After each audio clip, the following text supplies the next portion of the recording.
ज्योतिष रतन केंद्र चैनल पर हमारे आप सभी प्रिय दर्शक गणों का बहुत बहुत हार्दिक स्वागत और अभिनंदन। मेरे प्रिय साथियों, मैं हूं आचार्य पंडित सर्वदानंद शर्मा। मेरी ओर से भी हमारे आप सभी प्रिय दर्शक गणों को एक बार फिर बहुत बहुत प्यार भरा नमस्कार। साथियों, आज हम जो विषय आपके सम्मुख लेकर आए हैं, अभी जिस विषय पर आपके साथ बात करेंगे, चर्चा करेंगे, ये नवरात्रों को लेकर के है। जी हाँ, जो इस आने वाले चैत्र मास में नवरात्रे पढ़ने जा रहे हैं, उसके विषय में संपूर्ण जानकारी आपको हम इस कार्यक्रम में देने जा रहे हैं। तो आइए साथियों, जो चैत्र माह के नवरात्र हैं, वो 19 मार्च 2026 से आरंभ हो रहे हैं तथा 27 मार्च को इनका समापन होगा नवरात्रों का। और नवरात्र का जो व्रत का पारणा है, वो दिनांक 27 मार्च को ही 2026 को किया जाएगा। अब कैसे करना है, कब करना है, उसकी समय क्या होगा, ये जानकारी आपको देंगे साथियों।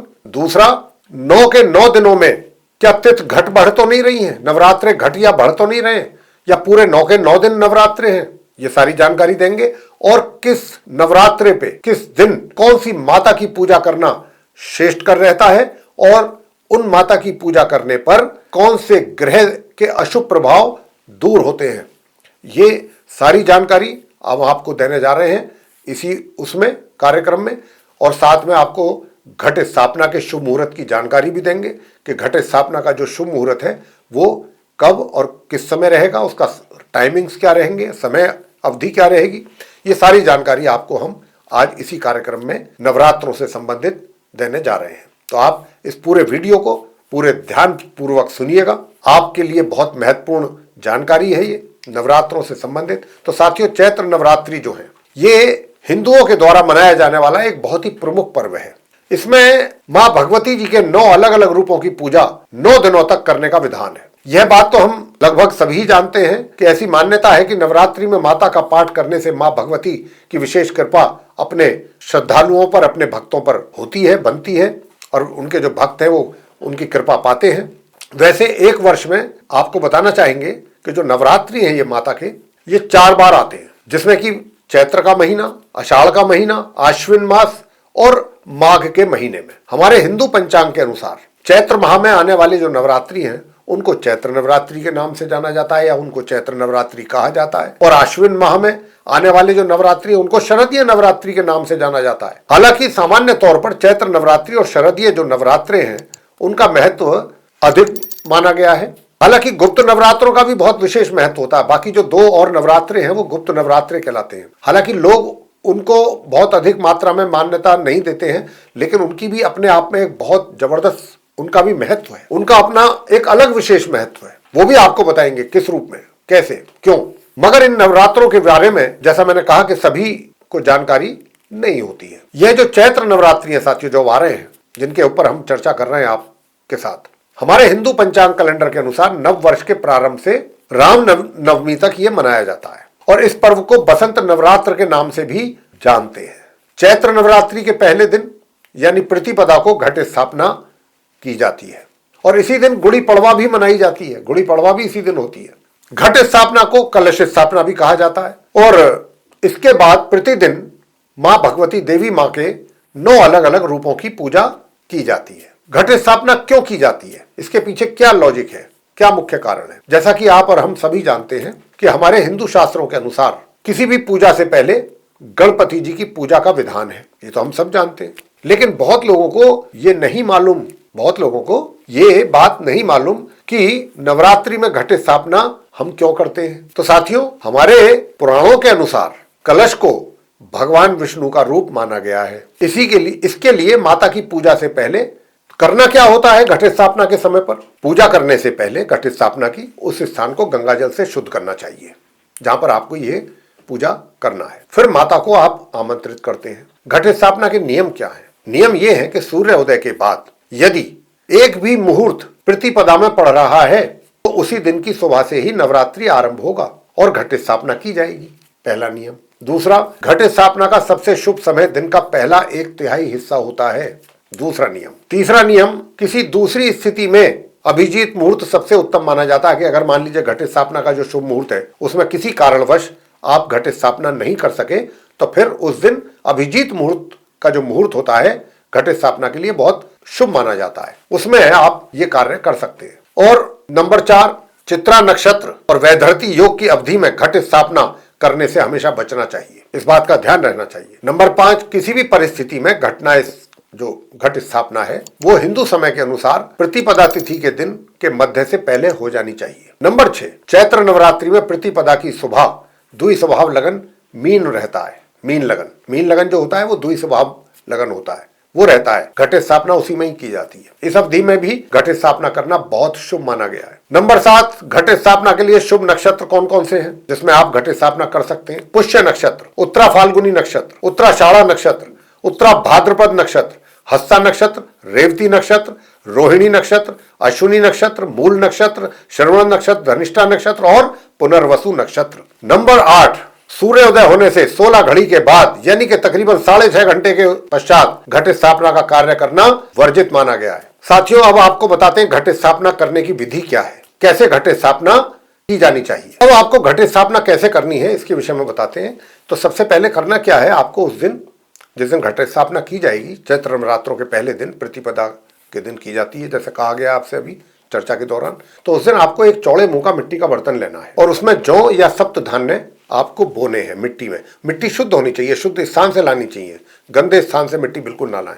शुद्ध मिट्टी लाएं, उसको उस मिट्टी के पात्र में धो करके साफ करके भरें, तब उसमें आप सप्त धान्य या फिर जौ बोएं। अब उसके ऊपर कलश में जल भरकर तथा कलश में कलावा यानी कि मोली बांध कर उस पर रख दें तथा अशोक के पत्तों को कलश के ऊपर रखना है तथा नारियल को लाल कपड़े में लपेटकर कलश के ऊपर पत्तों के बीच आपको रखना होता है। नारियल में भी कलावा आपको लपेटना है यानी कि मोली। घट स्थापना से पहले पूरे स्थान को गंगाजल छिड़क करके आपको शुद्ध करना है। उसी स्थान पर अपनी कुल देवी, जिनको भी आप अपना कुल देवी जो है आपकी, उनको उनका चित्र और माँ दुर्गा की प्रतिमा रख करके आपको बस पूजा का शुभारंभ करना है। माँ दुर्गा जी के मंत्रों का आपको जप करना है एवं दुर्गा सप्तशती का पाठ आपको वहां पर बैठ करके करना चाहिए। माँ दुर्गा के इस मंत्र का जाप भी आप कर सकते हैं, बहुत आसान मंत्र है, इसलिए कह रहे हैं।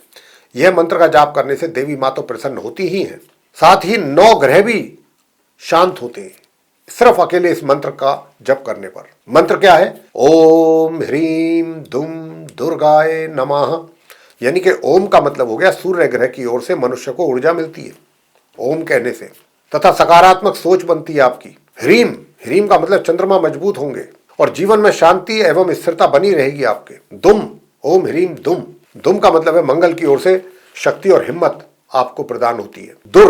दुर्गाए ना, तो दुर मीन्स बुध ग्रह की ओर से मनुष्य की बुद्धि तीव्र होती है।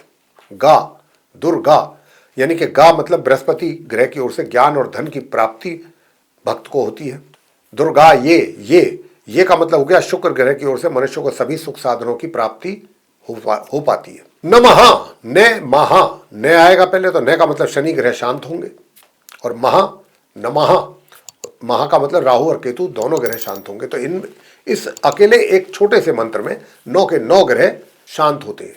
इस मंत्र का उच्चारण करने से जितना कर सकते हैं, 1 माला, 3 माला, 5 माला, 8 माला, 11 माला, जो भी समय आपके पास है, श्रद्धा भाव है, उसके अनुसार आप करें। अब हम आपको बताने जा रहे हैं कि जिस दिन से चैत्र माह के नवरात्रे आरंभ होंगे, जैसा कि मैंने चर्चा के आरंभ में ही कहा था कि ये 19 मार्च 2026 दिन बृहस्पतिवार से इनका शुभारंभ होगा चैत्र नवरात्रों का।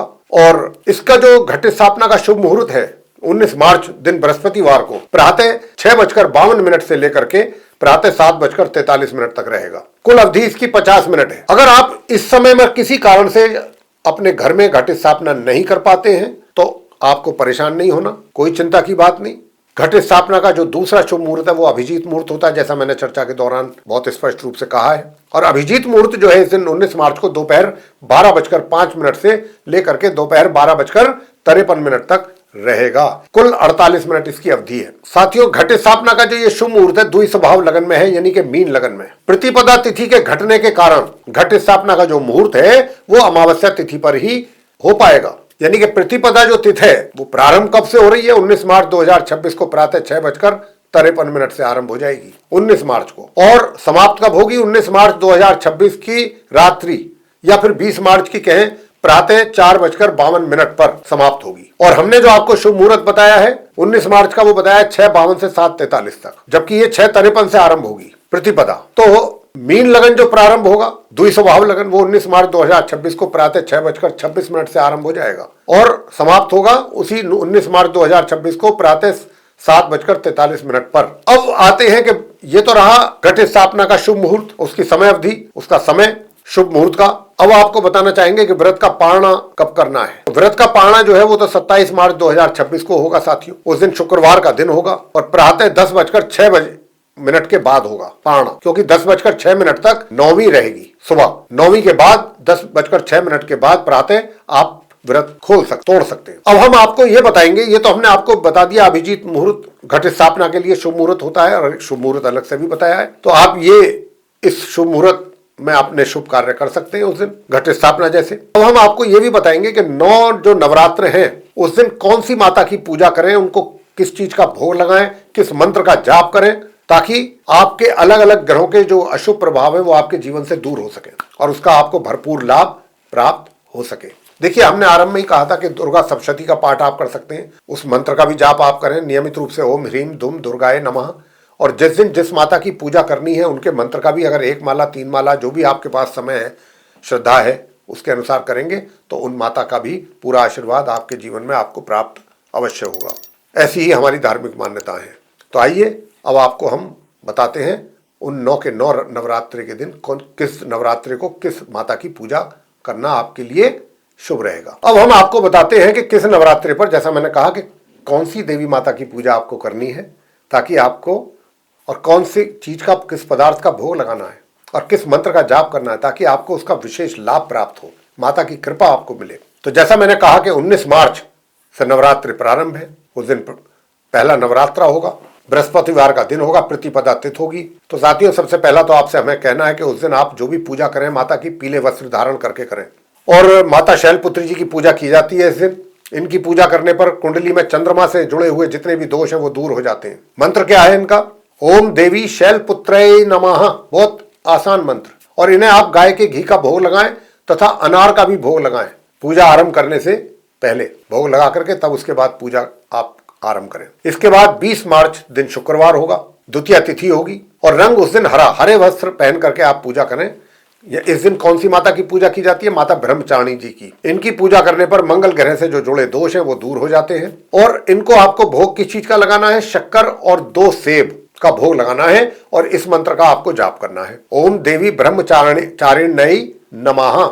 इसके बाद 21 मार्च आएगा, दिन शनिवार होगा, उस दिन तृतीया तिथि होगी और इस दिन चंद्रघंटा देवी माता की पूजा की जाती है। इनकी पूजा करने से शुक्र के दोष दूर होते हैं। और मंत्र इस प्रकार है इनका, ओम ऐं श्रीम शक्तये नमः। इनको दूध एवं मिठाई का भोग लगाएं तथा 3 केलों का भी साथ में भोग जरूर लगाएं। इसके बाद 22 मार्च दिन रविवार होगा, चतुर्थी तिथि होगी। इस दिन आप नारंगी रंग के कपड़े अगर आप पहन करके पूजा करते हैं तो अच्छा रहेगा। और मैंने जैसा कहा था कि 21 मार्च शनिवार के दिन तृतीया तिथि को जो आप चंद्रघंटा माता की पूजा करते हैं उस दिन ग्रे कपड़े पहन करके करें।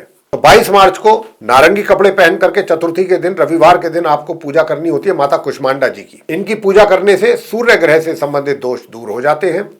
मंत्र इस प्रकार है, ओम ऐं ह्रीं देव्यै नमः। इनको जो है मालपुए और 4 नाशपाती का भोग जरूर लगाएं। इसके बाद 23 मार्च दिन सोमवार होगा, पंचमी तिथि होगी। उस दिन अगर आप सफेद रंग के वस्त्र पहन करके माता की पूजा करते हैं तो बहुत शुभ होता है। और इस दिन स्कंद माता की पूजा की जाती है। मंत्र जो है इनका कुछ इस प्रकार से है, जिसका आपको उच्चारण करना है, जप करना है, ओम ह्रीं क्लीं स्वयमिन्यै नमः। इनको केले एवं 5 गुच्छे अंगूर के भोग आपको लगाना चाहिए। इनकी पूजा करने से बुध ग्रह के दोष दूर हो जाते हैं। आगे बात करते हैं 24 मार्च दिन मंगलवार षष्ठी तिथि की। उस दिन आप अगर लाल रंग के वस्त्र पहन करके पूजा करते हैं माता की तो उसके कुछ अलग ही परिणामों की प्राप्ति होती है भक्तों को, श्रद्धालुओं को। इस दिन माता कात्यायनी देवी जी की पूजा करने का विधान है। इन्हें आपको शहद का भोग लगाना होता है और 6 अमरूद भी इनको चढ़ाने हैं आपने इनके श्री चरणों में। और इनका मंत्र इस प्रकार से है, ओम क्लीं श्री त्रिनेत्राय नमः। इनकी पूजा करने से गुरु बृहस्पति के दोष दूर होते हैं। हेलो। 25 मार्च दिन बुधवार होगा, सप्तमी तिथि होगी। उस दिन आप गहरे नीले रंग के यानी कि रॉयल ब्लू कलर के कपड़े पहन करके, वस्त्र पहन करके, धारण करके आप माता की पूजा करें। और इस दिन माता कालरात्रि देवी जी की पूजा की जाती है। इनको गुड़ का भोग लगाएं तथा 7 चीकू भी इनके श्री चरणों में चढ़ाएं। इनकी पूजा करने से शनि ग्रह से संबंधित जितने भी दोष होते हैं वो दूर होते हैं। और इनका मंत्र इस प्रकार है। ओम क्लीं ऐं श्री कालिकाय नमः, ये इनका मंत्र है। अब आप इसकी 1 माला करें, 3 माला करें, 5 करें, जितना आपकी श्रद्धा हो करें। हमने आपको ये भी बता रहे हैं साथ के साथ कि किस दिन किस माता की पूजा करने पर कौन से ग्रह से संबंधित दोष दूर होते हैं आपके जीवन से, उनकी कृपा मिलती है माता की अपने भक्तों को। अब आगे बात करेंगे 26 मार्च दिन गुरुवार, उस दिन अष्टमी होगी। उस दिन आप पिंक कलर के वस्त्र धारण करें, गुलाबी रंग के। इस दिन माता महागौरी देवी जी की पूजा करने का विधान है। इन्हें नारियल का भोग लगाना है आपको और 8 शरीफा फल भी इनके श्री चरणों में आपको चढ़ाना है। इनकी पूजा करने से राहु ग्रह से संबंधित दोष दूर होते हैं। इनका मंत्र इस प्रकार से है। ओम श्रीम क्लीं ह्रीं वरदाय नमः। इसके बाद 27 मार्च दिन शुक्रवार होगा, नवमी तिथि होगी। उस दिन अगर आप बैंगनी कलर के यानी कि वॉयलेट कलर के वस्त्र धारण करके माता की पूजा करते हैं तो उसके कुछ अलग ही परिणाम आते हैं। और इस दिन जो पूजा की जाती है वो माता सिद्धिदात्री देवी माता की पूजा की जाती है तथा इन्हें तिल का भोग लगाया जाता है और 9 संतरे भी इनको आप जरूर चढ़ाएं। इनकी पूजा करने पर केतु ग्रह से संबंधित दोष दूर हो जाते हैं। मंत्र इस प्रकार से है इनका।